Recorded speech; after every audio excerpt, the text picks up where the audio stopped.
Hey friends and good evening. This is Dr. Heather coming to you live from Ask Dr. Heather. Welcome to day 4 of 7, cutting out the carbage. If you guys are brand new to Ask Dr. Heather, let me know. Drop a smiley face down below and let me know you are brand new to my page at our page. That's why I say it's our page at Ask Dr. Heather. You simply ask the questions or maybe things that you're maybe just super confused about in the media or maybe things that you just want help with. And so what I do is I actually deep dive into whatever it is topic you're looking for, whether it's about thyroid or fibromyalgia or sleep or things like that, or food additives and colorings. And then I actually give you action steps so you can achieve the quality of life that you want or help you get unstuck, so to speak.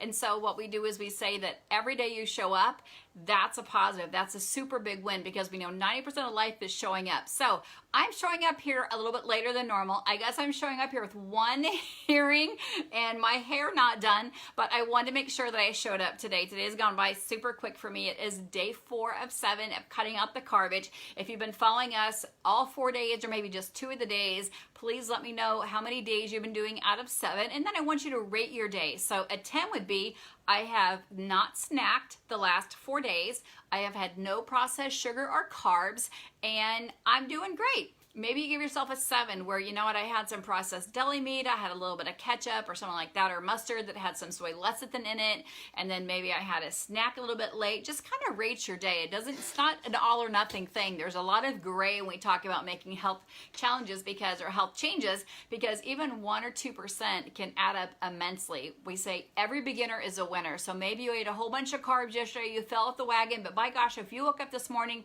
you woke up, you had your 12 to 16 ounces of water, you got up, you did some movement, maybe your gratitude journal, maybe you got ready for work and had a smile on your face, you packed your lunch, you had a good breakfast, and you ate when you were hungry, not just because you thought it was time to eat, then that's amazing. You start a new day, even if you had a whole chocolate cake yesterday, because every beginner is a winner. And every day we wake up, we have the opportunity to begin again because our body's constantly changing. Hormones are constantly changing. We're making new red blood cells, white blood cells all day long while we're sleeping and while we're working. And that's why we really concentrate on asking you to eat in an 8-hour block. Because if you eat in an 8-hour block, it honestly takes your body about 3 or 4 hours to consume that last meal. All the players involved in digestion to kind of calm down and say that their job is done for the day. And then that's when things like your immune system can go out and clean out the old white blood cell counts, the old red blood cells. We call it autophagy. We can get rid of the inflammation because when we're resting, and that doesn't mean just when you're asleep, it means when you stop eating and let your gut rest, we're restoring everything, we're resetting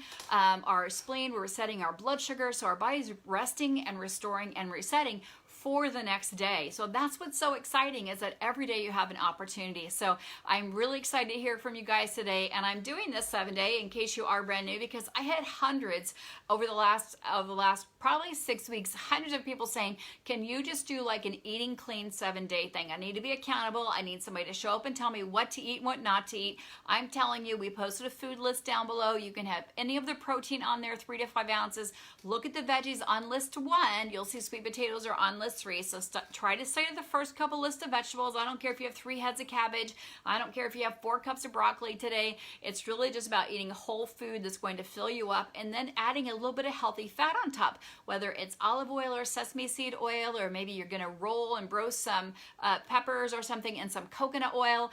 Maybe a little bacon fat's fine, as long as the bacon is natural and it's not honey, maple, sugar coated syrup, so whatever that bacon is. But yes, you can have real natural bacon. I always say bacon is a condiment, not a food category, because people like to have bacon on everything. So it's about eating real whole food. So I want to hear from you guys. I want to know how it's going. I know I had some great questions the other day. People said, why do you keep saying no mints and no gum? If you're in ketosis or you're changing your diet, your breath is going to change, because digestion begins in your mouth. It's the first place that tells you something's going on, right? Sometimes later it's underneath the table, but your mouth can definitely do that. So the reason we don't say mints and gums, because you're soaking on sugar, or if it's sorbitol, or if it's some other type of natural or unnatural processed sugar or some type of artificial sweetener. You don't want that sucking in your mouth for 10 to 30 minutes. I asked somebody yesterday, she's like, well, I only chew gum twice a day. And I said, well, how long? She goes, well, I chew it about 40 or 45 minutes twice a day. That's actually an hour and a half that her body thinks that food's coming. Because when you're chewing things like gum, your body thinks food's coming. All those players for digestion get active and get working, then no food comes. That's where we start to get things like metabolic resistance, because things are not coming when your body thinks chewing's coming.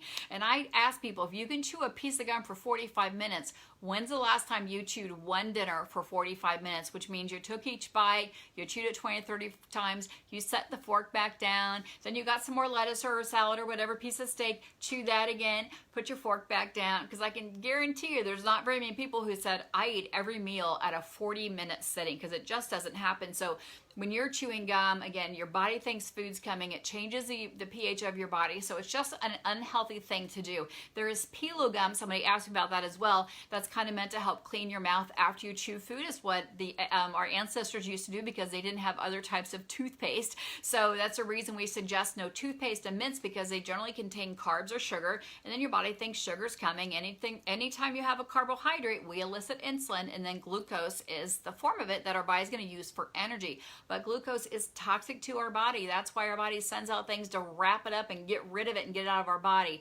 But what happens also is that if it's not used up in the form of exercise, then it's actually stored for a rainy day in the form of fat. So Sonia's saying, it's not easy, but oh, awesome. So Sonia's going to be joining us in a 60-hour reset reboot on Sunday night. We're going to start that Sunday night till Wednesday morning.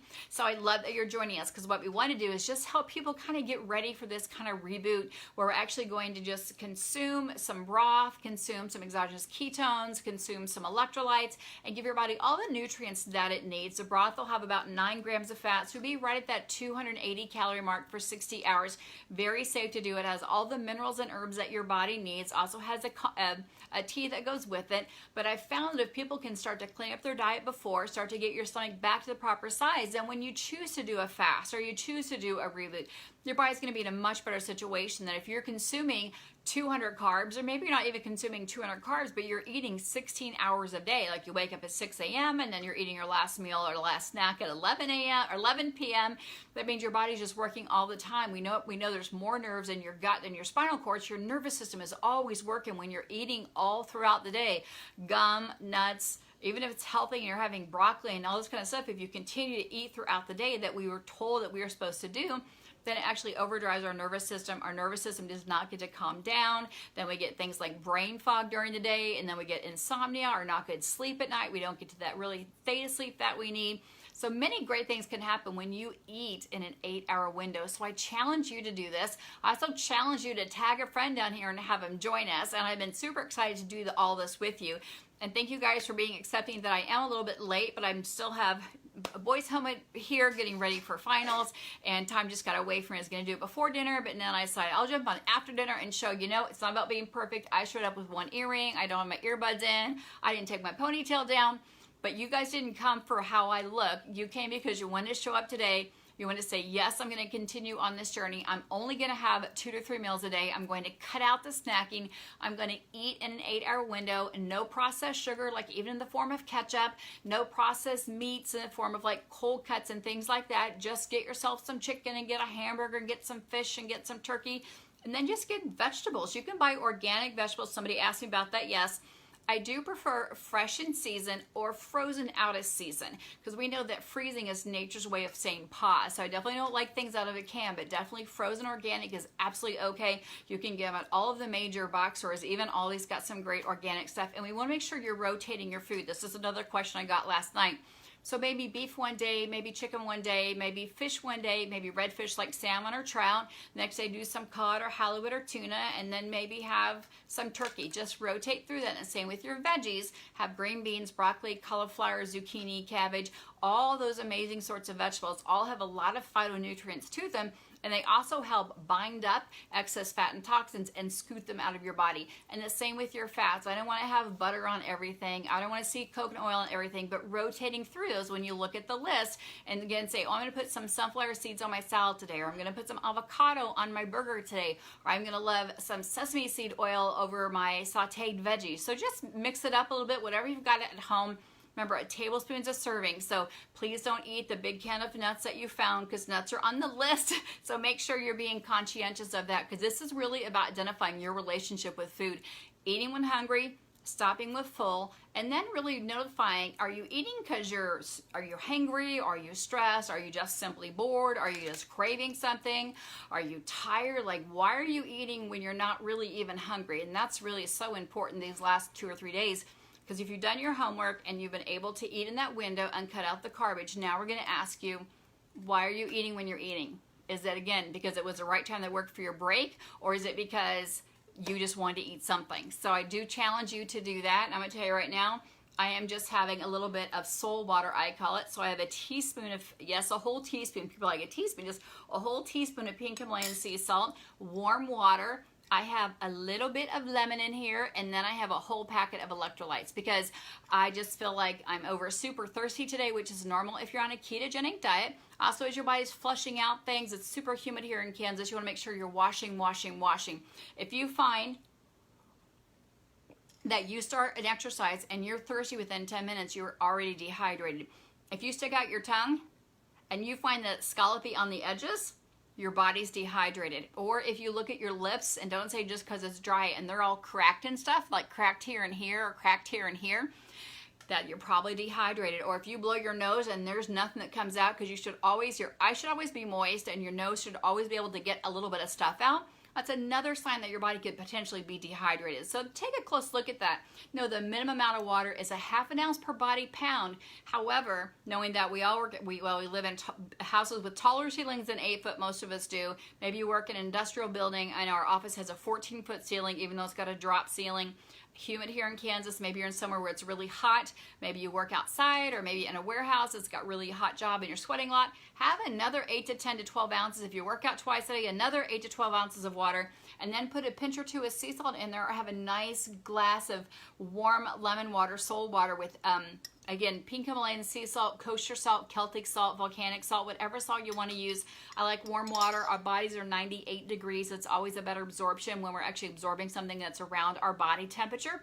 I put a little bit of lemon in there. Lemon has so many amazing benefits. Keeps our body acidic so critters can't grow in it. Keeps the gut bugs under control a little bit. And then again, I put some electrolytes in there because I know I'm low on electrolytes. So thank you guys for joining me and checking in. I want you all to give yourselves a rate today. Not today, but the last 4 days. How is day 1, 2, 3, and 4 gone? Remember, 0 means I've blown it, I haven't participated, I've just listened, but I'm going to hang in there next time, or I'm going to start tomorrow, and that's okay. A 10 is I've done great. I set my goals. I ate within an 8-hour window. I had 3 meals, and I haven't had any other junk. I'm super proud of myself, and I'm done really good. Give yourself a 10 for all those days. That's okay to give yourself a 10. Be proud of that. But again, it's not about being perfect. Something other than a 1 is great. So Dave, being honest, he's got a 0, but you know what? Tomorrow he's going to go to bed, or tonight he's going to go to bed and wake up and say, you know what? Here's my chance. I'm going to wake up tomorrow. I know what I've got to do tomorrow. I know what's in my fridge. I'm going to plan my day or run my day. I'm going to go ahead and schedule a little bit of exercise in. I'm going to make sure I get my water in and make sure I don't eat after 7 o'clock. It's so simple. I'm sure you've got the food in your fridge because we always have the other whatnots in there. But I wish you guys all a very lovely evening. It is Wednesday evening already, and I look forward to hearing each and every one of you. Jessica, big hugs, high five to you. Thank you for sharing, and thank you for being honest. And again, I'll look forward to everybody else. If you're watching this on replay, then go ahead and put replay and your number down and let us know how many days you participated. And this is obviously meant to be shared. Hundreds of people have been asking me to do this, and there's 20-some people on here, so I'm going to ask you guys to share. Mark down a friend that's always saying, hey, let's start this, let's try this, or a friend that's always trying to get you to sign up for a marathon or a 5K or a mud run or a volunteer station. Have her do this 7 days. You can still jump in. You can still do day 5, 6, and 7 and still get a lot of amazing results. You don't have to start from the beginning. I know some of you are also in our 10-day keto kickstart, so that one's a higher level, our 10-day keto kickstart. We have you right from the beginning. We drop down those carbs. We hit it pretty hard, and it's like a boot camp for ketogenic diet. That's not what this is about. This is about eating whole, real foods, not eating in excess, and identifying when you're hungry and eating in an 8-hour window. I know it seems like a lot, but it's pretty simple once you get the hang of it, and it's going to seem much easier. And I'm going to do probably 1 or 2 of these a month, just depending on demand and how many people say, hey, let's do that again. I missed it. Can I do it again? I missed it. So we'll probably do it again because we missed it, and I'll continue to post recipes that you guys want or any other information that you really are confused about and don't really know what to do. So I will run through some of the questions tonight and look at what we're going to chat about tomorrow, but tonight's just about checking in. Thank you guys all for checking in. And yes, Jerry Ann, I am missing an earring. Thank you for telling me. And it was about me showing up. I either could have searched for the earring and delayed or just show up as I am. So the best version of myself tonight was 1 earring short. I'm trying to decide when it fell off, if I put it in the car, if I put it in my purse, if I don't know where it is. I'll find it. But usually when we had the old cell phones, I was always missing this earring, and my patients would tell me, I'm like, that's because it was on the phone when I was driving, and I didn't have the earbuds back in the days, right? So I always was missing this 1 earring. So thank you guys for letting me know. Jerry Ann, I'm going to go look for it now. And you guys have an amazing evening. Mara, thanks for jumping on. Andrew, thanks for jumping on. I never want to miss somebody's name, so I'll go back and say hi to each and every one of you as the evening goes on. You guys have a blessed day. Wake up tomorrow, fresh start, get up, have your 12 to 16 ounces of water, decide what you're going to eat when you're hungry, and decide what you're going to drink when you're tired. That means, are you going to have some ketones? Are you going to have a fat coffee? Just what you're going to have. Are you going to have some more water? Are you going to have some water with some sea salt if you're a little bit tired? So super excited to have you join us. If you missed the other days, scroll down below. It's super simple. They're not very long. I yak a little bit at the end, so you just listen to the first bit at the beginning. And then you can see on day 1, the evening, I put 5 or 6. I put a whole food list. I put a food diary you can put down. I also put a daily journal you can use. So, and some measurements, and then a place if you're like me, a type A personality, want to know what my objectives are. I want to know what my hurdles are, my obstacles, what could potentially life way get in the way, what could potentially stop me from doing this, whether it's a graduation party, kid coming into town, husband taking you out for dinner, what could potentially throw you off. Because if you know what's coming, like a detour, like they tell you on the highway, it's really easy to plan. But like if your refrigerator gets blown out or unthawed or something, and your heating goes out or a tornado hits, those things you can't plan. Life schedule, you know when you work, you know when you should go to bed. Again, life happens to everybody, but just be ready for those little detours because they're always going to be there. And if you have signs that detours are coming, then you can plan for those in the form of having just some turkey jerky at home or having some nuts at home. Vegetables grow outside, so they're pretty good anywhere right now. You can leave them on the counter, in the refrigerator, leave them at your desk. Just get rid of the candy and the garbage, the sodas, anything you've got still left in your house, just go dump it out. I'm going to tell you this, if you have kids at home and they don't know how much soda might be left, there could be a soda ghost that comes tonight, or a soda fairy that just dumps it out. Right? It's just gone. It's old. Just dumps it out. That's okay. I can tell you when our kids were little, we actually took the ketchup out of the house. We forgot to buy it. We switched everybody to mayo and mustard, and they still talk about it. And my oldest says 24, then 22. But they still laugh about it when we tried to trick them and we put the all natural homemade ketchup in the Heinz jar, and they're like, we're not fooled at all. So actually nowadays they just use things like Worcestershire sauce, or they use tamari sauce, or use a mustard. So something does not have sugar in it. So I love radishes, radish chips. If you guys have not made radish chips, they're the bomb. So I could probably chat all day long here with you guys, but thanks again for joining. Anna, thanks for joining. Dave, thanks for joining. I will see you guys all tomorrow night. Have an amazing evening. Remember, turn everything off an hour before bedtime, which means your phone, your computer to the blue blocks. Unplug your salt lamp, unplug your essential oil lamp, turn your clock around. If it's really bright in your face like mine is, turn it around or put a cloth over it. Your body will know when to wake up once it gets in the right rhythm. And you guys have an amazing evening. I'll be seeing you tomorrow.